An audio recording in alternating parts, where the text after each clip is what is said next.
Матай номын 24 дугаар бүлгийг ярина. Матай номын 24 дугаар бүлэг маань бидний айгүй сайн мэддэг бүлэг. Яг бол энэ бүлгээр баг баярт мэдээний семинар болгон дээр номлол хийгддэг. Үеийн төгсгөлт шинж тэмдгийн талаарх юм сургаал номлол. Та бүхэн ерөө санаж байгаа бол би хэлжсэн Матай өөрөө энэ номоо бичдэг нэг юм Иесусийн 5 цөм гол сургаалыг бичсэн ингээд би өмнө ярьжсэн те. Яагаад Матай 5 номлолыг энд багтаасан юм бол? Яагаад гэвэл еврейчүүдийн хувьд хамгийн үнд цэнтэй эрх мэдэлтэй гэж нэрлэгддэг 5 ном байдаг те. Тора гэж. Пентатух буюу Тора гэж нэрлэдэг Мойсегийн 5 номыг эрх мэдэлтэй гэж үзэж, хүндэт үнд цэнтэй нандин гэж үзэж дээддэг шиг Матай бас өөрийнхөө энэ 28 бүлэг дотроо Иесусийн 5 номлолыг багтаасан байгаа. Би зөвхөн өнгөрсөн 23 дугаар бүлгийн төгсгөлд нэг өгүүлбэрийг уншсан та бүхэн ирээ санаж байгаа бол. Матай 23 дугаар бүлгийн 37 дугаар ишлэлийн төгсгөл дээр ингэсэн байгаа. Би чиний хүүхдүүдийг цуглуулахыг хичнээн ч удаа хүслээ дээ. Иесус хэлсэн те. Иерусалима. Би чиний хүүхдүүдийг цуглуулахыг хичнээн ч удаа хүслээ дээ. Энэ бол Бурхны зүрх сэтгэл юм байна. Матай номонд ирэх. Бидний эзэн Бурхны хүсэл, зүрх сэтгэл юу гэдэг вэхээр биднийг үргэлж өөртөө цуглуулж дуутахыг хүсдэг. Өнөөдөр ч гэсэн Бурхан яг энэ зүрх сэтгэлээр өөрийнхөө хүүхдүүдэд хандж байгаа. Бид яаж буруу зүйл хийсэн, бид яаж Бурханаа оргисон, алдсан, унсан, бид гим нүгэл үйлдсэн, бид нар итгэмжгүй хандсан, бид нар дуулуургүй хандсан ч гэсэн Бурхан биднийг цаг ямагт өөртөө дуутахыг, өөртөө цуглуулахыг хүсдэг. Тийм учраас Иесус хэлсэн байгаа. Иерусалим руу хараад уйлаад би чиний хүүхдүүдийг цуглуулахыг хичнээн ч удаа хүслээ дээ. Харин та нар хүсээгүй гэж хэлсэн байна. Өнөөдөр ч гэсэн Бурханы дуудлагыг сонссон мөртлөө сонсоогүй юм шиг, Бурханы сайн мэдээг дуулсан мөртлөө дуулаагүй юм шиг амьдарч байгаа хүмүүст Бурхан яг энэ үгийг хэлсээр байна. Одоо ч гэсэн би чамайг өөртөө дуудаж байна шүү дээ. Чамайг цуглуулахыг хүсэж байна. Чи хүрээд ирэх гэж. Энэ үгийг хэлээд 24 дугаар бүлэг маань эхлэхдээ Есүсийг сүмээс гарч явах үед гэж 24 дугаар бүлэг хэлсэн байна. Есүс яасан бэ? Сүмээс гараад явсан. Уул нь үнэхээр Есүс нөгөө амлагдсан Месая хүлээгдэжсэн тэр тослогдсон нэгэн гэж өөрийн хүмүүсээрээ хүлээн зөвшөөрөгдсөн бол яах байсан бэ? Иесус сүмдө үлдэх байсан байхгүй. Хургийг авчираад сүм дотор авчираад өргөл болгодог шүү дээ. Сүм дотор тэр сүмийн гадна биш. Тэгээ тэр өргөл хүлээн авагдаж байгаа байхгүй. Тэр үнэхээр Иесус тэр хург яг Израильчуудаар хүлээн зөвшөөрөгдсөн Месая байсан бол ард түмэн Иесусыг хүлээгээд авцсан байсан бол гэсэн үг. Иесус сүмээс гарах шаардлагагүй байсан. Гэтэл бид нар мэдж байгаа Иесусыг сүмд биш. Бүр Иерусалим хотод биш. Яадаг вүлээ? Бүр хотоос гаргаад бүр гавал хэмээх газар аваачаа түүнийг тарчлааж түүнийг алдаг. Тэр яг зохист хүндлэгдсэн Месая өргөл болж ард түмэндээ тоогдож чадаагүй. Тэр гологцсон. Тийм учраас Исая номын 53 дугаар бүлэг дээр юу гэж хэлдэг вэхээр түүнийг тэр гологцсон. Тэр ард түмнээсээ таслагдсан. Тэр гологцсон гэж ингэж хэлсэн байна. Матай 24 дугаар бүлгийн эхлэлийг харах юм бол ингэсэн байна. Шавнар нь түүнд сүмийн барилгыг үзүүлэхээр хурч ирэв. Тэр тэдэнд та нар энэ бүгдийг харахгүй байна уу? Үнэхээр би та нарт хэлье. Энд нэг чулуу нөгөө чулуун дээрээ үлдэхгүй бүгд нурах болно гэвэ. Түүнийг чидуун ууланд сууж байхад шавнар нь түүн рүү хідүүлэхнээ ирж эдгээр зүйл чинь хизээ болох юм бэ? Таны задарч ирэхэд болон үеийн төгсгөлд ямар шинж тэмдэг байх вэ? Бидэнд хэлээч гэсэн байна. За Иесусыг сүмээс гарсан чинь шавнар нь Иесуст сүмийн гадна талыг харуулсан байна. Энэ сүм бол Херод хааны барьж байгаа сүм, 46 жил барьж байгаа сүм. Юу гэсэн үгээр барилгын ажлыг богино хугацаанд хийгээд дуусгачих юм төсөв байхгүйсэн учраас ард түмнээс жил болгон ингээд татвар авдаг сүмийн татвар гэж. Сүм барихад зөрөөс нь татвар авдаг байсан. Ингээд удаан хугацаанд энэ сүмийг дахин сэргээх барилгын ажлыг хийж. Бид бүхэн бүгд мэднэ энэ сүмийг Соломон анх барьсан. Соломоны барьсан сүм ойролцоогоор 400 гаруй жил сүндэрлээд тэгээд түүний дараа Вавилончууд хурж ирээд сүмийг шатаачж байгаа юм тий. За ингээд 70 жилийн дараа Израильчууд буцаад Вавилоны цөллөгөөсөө хурж ирээд бидний өмнө сонсч ирснээр Эзра, Нехемия гэдэг за тэгээд Зерубабел олон ийм удирдагч, иш үзүүлэгчдийн удирдлагын дор сүмийг дахин босгодог. Ингээд сүмийг дахин босгоод байж хахад маш олон удаагийн ийм дайралтууд дахин ирж исэн. Түүхийг харах юм бол одоо Египтчүүд ч дайрж исэн. За тэгээд хөрш зэрэглэдэг босоод Сир, Ассир гэдэг үндэстнүүд дайрж исэн. Сүм бол ингээд тоногдоод, нураагдаад ингээд маш олон удаагийн ийм эвдэрлийг амсч исэн байгаа. Энэ ажлыг бол ингээд ийм засвар хийж сүмийг дахин сэргэн босгох ажлыг бол Херод хаан эхлүүлсэн байдаг. Ингээд сүмийг 46 жилийн хугацаанд ингээд яг Иесусыг амьдарч явах үед бол ингээд барьсан. Тэгсэн чинь Иесус энд юу гэж хэлсэн бэ? Нэг чулуун нөгөө дээрээ үлдэхгүй бүгд нурах болно гэж ингэж хэлж байгаа. Та нар боддоо 46 жил барьж байгаа сүмийн энэ сүм чинь удахгүй дахиад нурна гэж хэлэхээр Израиль хүний хувьд бол нөгөө нэг сүм бол өөрөө юу нэ гэхээр эрх чөлөөний болон тусгаар тогтнолын үндэстний дархлаа болсон том бэлэг тэмдэг. Тэгээ сүм нурна гэдэг чинь юу гэсэн үг хэр? Үндэст нь сүрнэ л гэсэн үг. Тэгээ энэ үгийг сонссон дагалдагчид бол Иесус тэр хідүүлэхнээ ирсэн гэж байна. Хідүүлэхнээ ирнэ гэдэг нь юу гэсэн үг вэ гэхээр энэ яриаг олон хүн сонсоод их мэдэлтэй хүмүүсийн чихэнд хүрчих юм бол энэ бол Есүс шууд алуулах зүйлийг Есүс энэ ярьж байгаа хэрэг. Үндэстнийх нь бэлэг тэмдэг, тусгаар тогтнолын бэлэг тэмдэг болсон зүйлийг нь нурнаа гэж хэлж байгаа. Америкийн эрхчлөөний хөшөө нурнаа гэж хэлж байгаадаа ижилхэн гэсэн үг. Хятадын цагаан хэрэм нурнаа, Эвлийн цамхаг нурнаа гэж хэлж байгаадаа ижилхэн. Ямар ч Франц хүн Эвлийн цамхаг нурнаа гэж хэлвэл уурал нэвцдэг. Ямар ч Хятад хүн цагаан хэрэм нурнаа гэж хэлэх юм бол энэ үндэстнийг нь харааж ин доромжилж ин гэж ойлгоно гэсэн. Гэтэл Есүс яг л тэгж хэлсэн. Энэ надад гайхуулах гэдэг энэ сүм чинь нурж унана. Тэгсэн чинь шандар нь асуусан байгаа. Эдгээр зүйл чинь хизээ болох юм бэ? Эхний асуулт нь. Эдгээр зүйл чинь хизээ болох юм бэ? Хоёр дахь асуулт нь таны заларч ирэхэд болон үеийн төгсгөлд ямар шинж тэмдэг байх вэ? Тэгэхээр Матай номын 24 дугаар бүлэг дээр ийм хоёр зүйл гарч ирж байгаа. Нэг нь сүм, нэг нь Есүс. Сүм чухал уу? Есүс чухал уу? Сайн мэдээний номыг бичсэн хүмүүс бол Есүс сүм хоёрын харилцааг яг өөрсдийнх нь номонд аягүй онцгойлон бичсэн байдаг. Жишээ нь Лук бол цорын ганц Есүс 12 настайдаа сүмд үлдсэн, ээж аваасаа хоцорж үлдсэн гэдэг энэ түүхийг бичсэн. Нөгөө гурван бичээгүй. Лук өөрийн бичсэн номонд Есүс сүм хоёр ямар харилцаатай байдгийг тэнд ингэж илэрхийлж харуулж байсан гэсэн үг.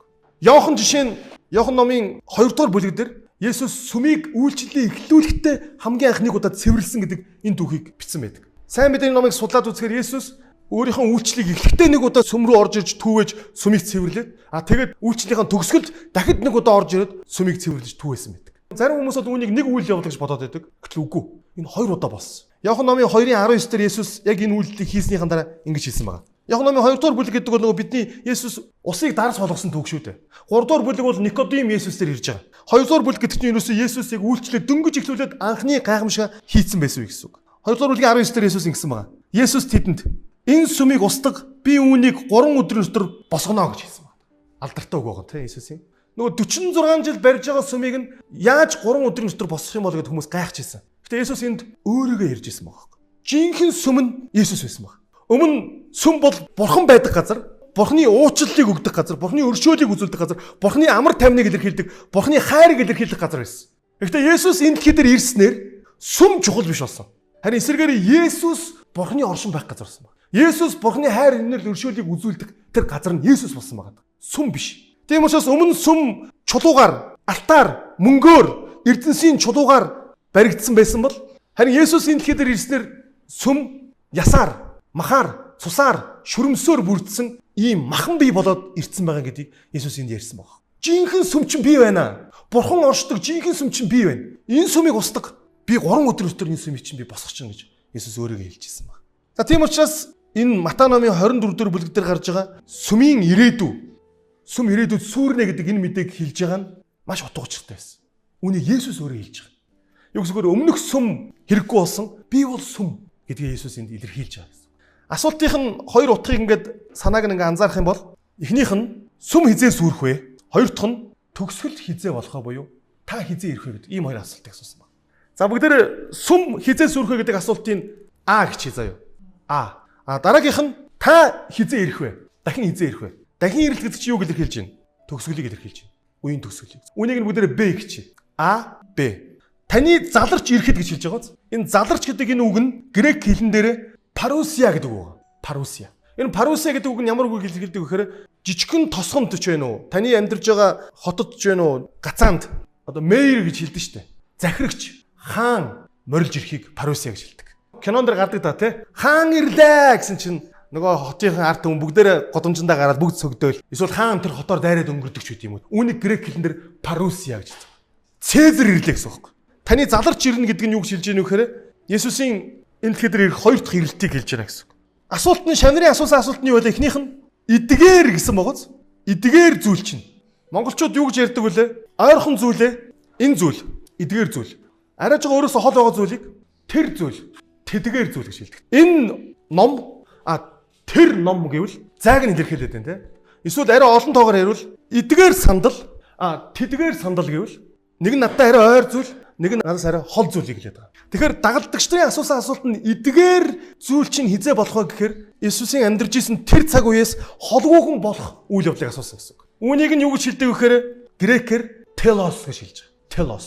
Телос гэдэг нь болохоор төгсгөл гэсэн үг л дээ. Гэхдээ зүгээр нэг зүйлийн төгсгөл гэсэн үг. Сүмийн төгсгөл, цуглааны төгсгөл, сургаал номлолын төгсгөл, ямар нэг юмны төгсгөл гэсэн үг. Энэ болохоор зүгээр ингээд төгсгөл.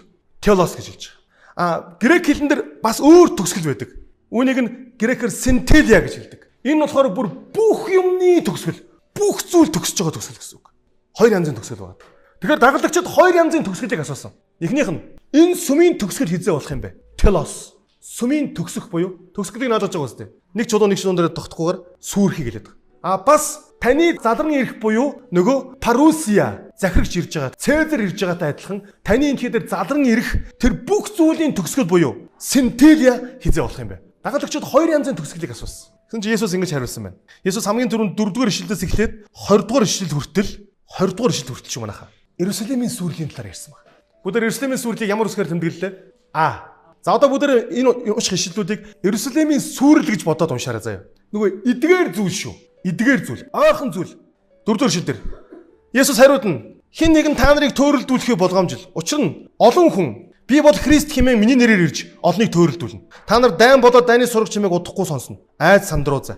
Есүсийг амьдарч явах үед ч гэсэн би бол Христ гэдээ олон хүмүүс гарч ирж исэн гэж хэлсэн. Мөн Есүсийг амьдарч исэн тэр үед ч гэсэн дайны сураг чимээ сонсогддог байсан. Тэдгээр нь зайлшгүй болох учиртай бөгөөд төгсгөл нь хараахан биш гэж байгаа. Энэ төгсгөл нь гэж энэ үг байгаас энэ үг маань өөрөө нөгөө телос гэдэг үг байгаа. Зүгээр сүмийн төгсгөл гэсэн үг. Бүх юмны төгсгөл биш. Нөгөө эдгээр буюу энэ ойрхон болж байгаа зүйлийн төгсгөлийг хэлээд байгаа. Үндэстэн үндэснийхээ эсрэг хаанчлалын эсрэг бос бөгөөд энэ тэмдгүү үсгэлэн болоод газар хөдлөлт болно. Харин энэ бүгд нь төр хөвдөлтийн эхэн юм а гэж. Тэгэхэд хүмүүс та нарыг зовлон гамшигт тушааж та нарыг ална. Миний нэрээс болж та нарыг бүх үндэстэн үзэн ядах болно. Тэр үед олон хүн бүдрэх бөгөөд нэг нэгнээ тушааж үзэн ядна. Олон хуурамч шүлүүлэгчд гарч ирж олныг төөрөлдүүлнэ. Ёсос байдал өснөөс болж олон хүмүүсийн хайр хүрнэ. Харин эцсээ хүртэл твцсэн аврагт болно гэж. Энэ эцсээ хүртэл гэж яхав? Энэ эцсээ хүртэл гэдэг нь юуны эцс вэ гэхээр телос. Энэ сүмийн сүрлийг хэлээд байгаа юм. Телос. Есүс нэг юмны эцсийг яриад байгаа байхгүй. Дагалдагч нарын асуусан асуултын дагуу хариулж байгаа. Дагалдагчны ихний асуулт юу байсан бэлээ? Иерусалимийн сүрэл хизээ вэ? Нөгөө одоо Есүс яг үүнд хариулаад явж. 14-р эшлэлдэр нь хаанчлалын энэхүү сайн мэдээ бүх үндэстэн гिचил бол дэлхийд даяар туулагдана. Тэгээд төгсгөл ирнэ гэж байгаа. Энэ төгсгөл нь юу гэж? Телос. Энэ сүмийн төгсгөл шүү манайхаа. Энэ дэлхийн төгсгөл биш. Ихэнх Библи судлаач нарыг тайлбарлахдаа үүнийг Есүсийн дахин ирэлттэй холбогдож тайлбарладаг. Есүсийг ирэхийн өмнө бүх үндэстэнд баяр тэмээ түгэх юм байна. Яана бүх үндэстэнд баяр тэмээ түгж ирэн дуусах юм уу? Энд чи одоо баг секундэд хэдэн мянгаараа хүмүүс төрөөд байгаа те. Тэр хүн болгонд яаж баяр тэмээг түгэх юм бэ? Гэтэл бид нар Библийн тэр сум Матай 8:24 бүлгийн бичвэр зүүн утгаар нь дээрэс нь грек хэлэн дээрх ашигласан үгээр нь дээрэс нь Есүсийн дагалдагчтай хариулж байгаа энэ хариултын дарааллыг нь харах юм бол энд гарч байгаа бүх эцэс тэрсмө 4-р ишлэлээс 20-р ишлэлээр гарч байгаа бүх энэ эцэс төгсгөл гэдэг үг бол нэг чулуун нөгөө чулуун дээр тогтохгүй байх энэ үеийн төгсгөл буюу Иерусалимийн сүрлийг ярьж байгаа гэсэн үг. 15 дээр ийм тишүүлэгч Даниэлийн хэлсэн хоосрлын бузар юм нь ариун газар байхыг та нар харвал Юудэд байгсад нь уул руу зүгтэг дээвэр дээр байгаа нь гэрээсээ юм авч гарах гэж доош бүү бууг талбайд байгаа нь дээлээ авахаар бүү буцаг харин тэр өдрүүдэд жирэмсэн эмэгтэйчүүд болон хөхүүл хүүхдтэй эмэгтэйчүүд золгүй та нарын зүгтэлт нь өвөл эсвэл амралтын өдөр таарахгүй тулд залбираа гэж. Энэ ингээд тэр чигээр ерөөсөө манай эртний 70 онд Ромын жанжин Титусын удирдлаганд Ромын цэргүүд Иерусалимыг бүслэн аваад тэгээд Иерусалим хотыг газрын хөрстөнд тэгшилж байгаа. Энэ үйл явдал. Эртний Еврей гаралтай гэхдээ Ромын түүхч Йосефус гэдэг хүний хэлснээр энэ өдрүүдэд 1,100,000 еврейчүүд алагдсан гэж. Амар гоц. Есүсийн үнийг л хэлсэн байна. Хэрвээ хуучин грек сайн мэддэг, Даниэл номыг мэддэг еврей хүн Есүсийн энэ сургаалыг сонсч ирсэн бол Есүс ер нь тэр чигээрээ Даниэл номын үгээр ирээд байгааг анзаарах гэсэн. Даниэл номын 7-гийн 13 дээр хүний хүү үүс гэдэг үг гарч ирдэг. Хүний хүү үүл хөлөглөн гарч ирвэ. Гэтэл яг энэ Матай номын 24 дээр юу гэж хэлсэн бэ? Хүний хүү үүл хөлөглөн сүр хүчтэйгээр ирнэ гэд Иесус өөрийгөө хэлж байгаа. Тэгэхээр Иесус өөрийгөө хүний хүү үүл хөлөглөн ирнэ гэж яриад эхлэх үед хүй ийм үг чинь хаана гардаг вүлээ? Гэт хуучин гэрэг мэддэг хүмүүс шууд Даниэл номын 7-гийн 13-ыг шууд санна гэсэн үг. Даниэл номын 9-24-өөс 25 дээр сүмийн сүрлийн тухай зөвлөл байдаг. Гэтэл Иесус энэ сүмийн сүрлийн талаар яриад эхэлж байгаа. Даниэл номын 11-44 дээр дайны сураг чимээ, дайн дажин гэж гардаг. Гэтэл Иесус бас энэ дайн дажин яриад эхэлсэн байна. Даниэл номын 12-ийн 1 дээр хүнд цаг үе ирнэ гэж зөвлөсөн те. Иесус ч гэсэн Матай номын 24 дээр хүнд цаг үе ирнэ. Олон хүмүүс үхэн, олон хүмүүс хавчигдана, олон хүмүүс бие биенийгсээ болж урвна, хүнд цаг үе ирнэ. Энэ Даниэл номыг мэддэг хүн бол Есүсийн ярьж байгаа үг болгоно нь өөрөө Даниэл номон дээр дурддагддаг санаа, тэ үг, хэллэг байгаа гэдгийг анзаарах хэрэгтэй байсан. Ингээд 21-р ишлэлээс эхлээд Учир нь ертөнцийн эхнээс өнөөг хүртэл болоогүй мөн хизээч болохгүй агуу их гамшиг болно. Хэрв тэр өдрүүдийг одоо тэр гэж хэлж байгаа шүү. Энэ биш. Есүсийн хэлж байгаа үг нь тэр гээд хол имийг ярьж байгаа гэсэн үг. Тэр өдрүүдийг богиносгоогүй бол нэгч махан бие аврагдахгүй байх байсан. Харин сонгогдсдын төлөө тэр өдрүүдийг богиносгоно гэж. Одоо энэ надад тэр өдөр гэж яриад байгаа юм шиг. Өмнө Есүс эдгээр өдрүүдэд эдгээр гэж ойрхон зүйлийг ярьсан бол одоо тэр өдөр гээд хол имийг одоо Есүс яриад бичиж байгаа. Есүс хоёр дахь асуултанд хариулаад эхэлсэн гэсэн үг. Таны залран ирэхэд болон үеийн төгсгөлд ямар шинж тэмдэг байхаа. Есүс энэ асуултанд бол одоо 21-р ишлээс эхэлж хариулж явж байгаа. Нөгөө Б дахин ирэлтийн талаар. Нөгөө парусия буюу заларч ирэх тэр өдрийн талаар. Цааш нь үргэлжлүүлэх юм бол ингэсэн байна. Хэрв хэн нэгэн та нарт харагтун Христэнд байна гэвэл эсвэл тэнд гэвэл түүнд бүү итэг.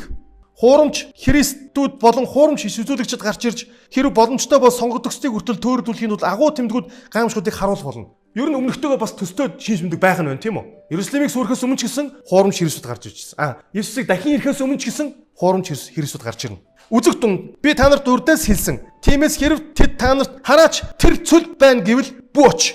Өмнө бас яг тэгсэн те. Өмнө Иохан Баптистыг цөлд байхад нь хүмүүс Месая гэж бодоод очиж ирсэн. Тэг хэлсэн. Хараач тэр дотоод өрөөнд байна гэвэл бүү итэг. Аянга зүүн зүгээс захилж баруун зүгт гэлбүүлдэг шиг хүний хүүгийн заларч ирэх нь тийм байх болно. Энэ заларч ирэх нь гэдэг нь нөгөө үг чинь дахиад гараад ирж байгаа. Нөгөө парусия гэдэг грек үг.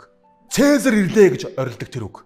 Хүүр байгаа газар тас шууд цуглардаг. Гэвч гамшигын тэр өдрүүдийн дахиад тэр өдөр дараа тэр даруй нар ханахуйлж сар гэрэлтэхгүй одод тэнгэрээс унаж тэнгэрийн өчнүүд сэгсэргдэх болно. 30 дугаар ишлэлдэр тэгээд хүний хүүгийн тэмдэг тэнгэрт илэрхийлэгдэхэд газрын бүх овг гашуудан уйлж хүний хүүг тэнгэрийн үүлэн дээр сүр хүч болоод агуу цог жавхлантайгаар ирэхийг харна. 31 дээр тэр тэнгэр элч нараа их бүрээн дуугаар илгээхэд тэд сонгогдсдыг нь тэнгэрийн нэг хязгаараас нөгөө хязгаар хүртэл дөрвөн салхинаас цоглуулах болно гэсэн. За ингээд Есүс хоёр дахь асуултын хариулж дуусаад буцаад эхний асуулт руу орж ирж байгаа. Одоо буцаад Есүс Иерусалимийн сүрлийн үеийн талаар ярих гэж. Есүс яриагаа жоо өөрчилж байгаа. Одоо инжирийн модноос сургаалт зүрлэлийг авч сураа гэж. Инжир модны мөчр хэдийнэ зөөлөрч навчсаа зузгдуулахад 100 орчоо гэдгийг та нар мэддэг. Яг энэ үгээ ярихаас 2 өдрийн өмнө Есүс өлсөндөө инжир модыг ухаж үзээд нэг ч жимс байхгүй байхад нь яадаг вүлээ? Хараадаг. Гэтэл 2 өдрийн дараа Есүс инжир модноос сургамж аав гэгээд яриад эхлэнгүүт дагалдагч нар нь нөгөө үр жимсгүй мод гэж шууд бодож эхлэх байсан. Үр жимсгүй мод. Түүнчлэн та нар энэ бүхнийг хараад түүнийг ойрхон байгааг үүдэн дээр чинь байгааг та нар бас мэдэгтэн гэж. Энэ юу хэлж ийн вэхээр те? Үр жимсгүй. Инжир модыг ухсан чинь үр жимсгүй. Сүмийг онгойлгосон чинь үр жимсгүй. Энэ бүхнийг та нар харж байгаа бол ойрхон байгааг үүдэн дээр чинь байгааг та нар бас мэдэгтэн. 34 дэх шилдэр нь үннээр би та нарт хэлье. Энэ бүхнийг тохиолдохоос нааш энэ үеийнхэн үгүй болохгүй гэж. Тэгээд 35 дээр нь Тэнгэр газар үгүй боловч миний үгс огтхон ч үгүй болохгүй. Хэнийг хэлж байгаа юм? Энэ үеийнхэн гэж. Яг Есүсийн амьдарч исэн тэр үеийн хүмүүсийг хэлж байгаа байхгүй. Есүс яг энэ үгийг манай эртний 31 онд хэлсэн байгаа. Үүнээс яг 40 жилийн дараа буюу манай эртний 70 онд Библиэлд ер нь 40 жилийг нэг үе гэж үздэг байсан байна. Израильчууд яагаад 40 жил цөлд явсан юм? Яг л тэр үеийнхний бүгдийн цөлд өхүүлэхийг бурхан хүссэн байхгүй. Израилийн агуу хаадууд дандаа 40 жил хаанчсан байдаг. Давид хаан, Соломон хаан бүгдээрээ. Яагаад гэвэл нэг үеийг эзэгэнсэн хаадууд байхгүй. 40 жил хаажлаа. Гэтэл Есүсийн яг энэ сургаалаа айлж байгаас яг хойш 40 жилийн дараа энэ сүмэн сүрхэн нь шүү дээ. Тэгэхээр энэ зүйл тохиолдохоос нааш энэ үеийнхэн ч гэсэн үгүй болохгүй. Хизээ үгүй болох энэ үеийнхэн. Яг тэр сүрлэр үгүй бол. Ингээд 32, 33, 34, 35 дөрвөн ишлэлдэр Есүс буцаад Иерусалимийн сүрлийг ярьж ийсэн аа. Буюу буцаад А руугаа очсон ба шүү дээ. Одоо 36-аас нь Есүс буцаад Б рүү орж байгаа. Дахин ирэлт рүү. Тэгэхээр энэ Матай номын 24 дэх бүлгийн Есүсийн ярьж байгаа энэ ярианы текстийн загварыг харах юм бол Есүс А гэрж эхлээд тэгээд Б гэрээд тэгснэ буцаад А гэрж эхлээд тэгээд Б гэрж байгаа. Энэ бол энэ еврейн бичвэр зүүн энэ хэл уран зохиолын онцлог. 36-аас нь харин тэр өдөр цагийн тухайд хинч мэдэхгүй байж. Харин гэж хэлж байгаа шүү. Энэ өдөр цагийг бол мэдэж байна. Есүс мэдээд бүр энэ үеийнхэн хизээ төгсгийг хэлээд байгааз. Энэ бүх зүйл тохиолдохоос нааш энэ үеийнхэн үгүй болохгүй гэдэг. Есүс ямар ч хэлсэн эхний асуултын хариултыг нь бол мэдээд байгаа. Хизээ гэдгийг. Гэхдээ 36 дугаар ишлэлээс эхлээд Есүс харин тэр өдөр цагийн тухайд гэдэг парусияга хэлж байгаа. Энэ биш. Тэр дахин ирэхээ. Тэнгэрлэгч мэдхгүй, хүүч мэдхгүй зөвхөн эцгэл мэднэ. Учир нь хүний хүүгийн залран ирэх нь Новагийн өдрүүтэй адил байх юм. Үерийн өмнөх өдрүүдэд буюу Новаг хөвгч авдарт орох өдөр хүртэл тэд идэж ууж гэрэлж нөхөрт гарцгааж байлаа. Үер бууж бүгдийг хаман одох хүртэл тэд ойлгоогүй юм. Хүний хүүгийн залран ирэх нь түүнчлэн байх болно. Тэр үед хоёр хүн талбайд байхад нэгийг нь авч нөгөөг нь үлдээн. Хоёр эмэгтэй тэрэмдэж байхад нэгийг нь авч нөгөөг нь орхино. Тиймээс эзэн тань ямар өдөр ирэхийг та нар мэдэхгүй тул сонор сэргийг бай. Харин үүнийг мэд. Хэрв гэрийн тэргүүн шөнийн хідэн цагт хулгайч ирэхийг мэдэж байсан бол соргог байж гэр явуулахгүй байх байсан. Тиймээс та нар бас бэлэн бай, хүний хүү та нарын бодоогүй цаг мөчөд ирнэ гэсэн байна. Энэ тиймээс гэдэг нь юу гэхээр энэ бүх зүйлийг Есүс ярьж дуусныхаа дараа дүгнж байгаа үг нэг. Тиймээс одоо миний ярьсан зүйлээс та нар юу ойлгох ёстой вэ? Бэлэн бай. Бодоогүй цаг мөч ирнэ. Бэлэн бай. Окей. Ер нь Матай номын 24 дэх бүлэг бол тэр чигээр бэлэн байл гэсэн утгатай. Тийм учраас 45 дээр Иесус ийм сургаалт үлдгээр айлцсан. Сүүлд нь эзэн зарц нартаа цагт нь хоол ундыг өгүүлэхээр гэрийн даамлаар тавьсан итгэмжит ухаалаг боолн хинбэ. Түүнийг тийм биелүүлж байхад эзэн ирээд харвал тэр боол ерөөлтэй. Үнээр би танарт хэлье. Эзэн хамаг эзэмшил хөрөнгөө түүнд даатгана. Харин муу боолн зүрхэндээ эзэн маань удаан хугацаагаар ирэхгүй гээд өөрийн анд нөхөд болох боолуудаа зодож аригчтай идэж ууж эхэлвэл эзнээ ирнэ гэж хүлээгээгүй өдөр мэдэхгүй цагт нь мөнөөх боолын эзэн ирж түүнийг үхтлэн зодож хоёр нүртэнгүүтээ хамт нэг газарт байрлуулна. Тэгээд тэнд өөлж шүдээ хавирах болно гэсэн байна. Эзнээ ирэндээ гэд бэлэн байсан байгаагүй юм хоёр боолын жишээг Есүс төгсөлд нэрсэн байна. Эзэн маань удаан хугацаанд ирэхгүй дээ гэдэг үгээр өөрийгөө тайвшруулсан байна. Тийм боолыг яана гэж байна. Үхтлэн зодоод гаргаад нэг хэсэг бүлэг хүмүүстэй хамт байлгана гэж байгаа. Тэр нь ямар хүмүүс гэж байна?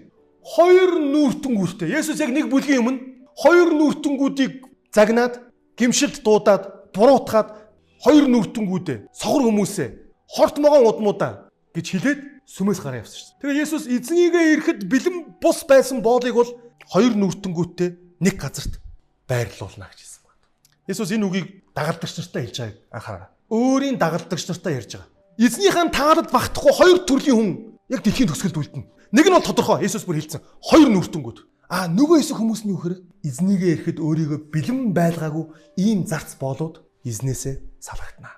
Өмнө дагалдагч нар өөрсдийгөө бидний нүдэн дээр багш фарисеучуудыг ч сайн гөвлөөдөө, сайн буруутгалаа да. Болж зөв. Энэ хоёр нүртэнгүүдийг яг ингэх ёстой байсан юм гэж хэлээд цугтаа сүмээс гарсан чинь эцэст нь Есүс юу гэсэн бэ? Дагалдагч нартаа та нар ч гэсэн бэлэн байхгүй бол та нар ч гэсэн хоёр нүртэнгүүтэй цугны газарт байна шүү гэж хэлсэн. Тийм учраас бүгдээрээ Есүсийн хэлснээр 24 дэх бүлгийн 44 дэх шилтэр. Тиймээс та нар бас бэлэн бай. Хүний хүү та нарын бодоогүй цаг мөчөд ирнэ гэсэн байна. Өнөөдөр Бурхан биднэрт яг ийм л тушаалыг өгч байна. Тиймээс бэлэн бай. Хүний хүү Есүс таны төсөөлөөгүй бодоогүй тэр зам мөчөд ирнэ. Түүний дахин ирэлтээс бүү ээ. Тэр дахин ирэлт нь ойрхон байна. Өнөө маргааш шүү гэдгийг сонсоод бүү зүрх алд. Хэн ирж байгаа гэдэг нь чухал. Есүс ирж байна. Аварч Бурхан ирж байна.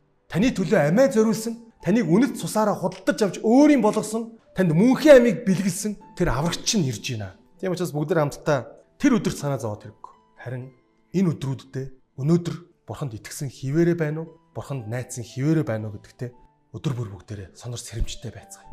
Эзэн минь ирэх болоогүй дээ гэж тайвширдаг итгэмжгүй боол бүү байцгаая.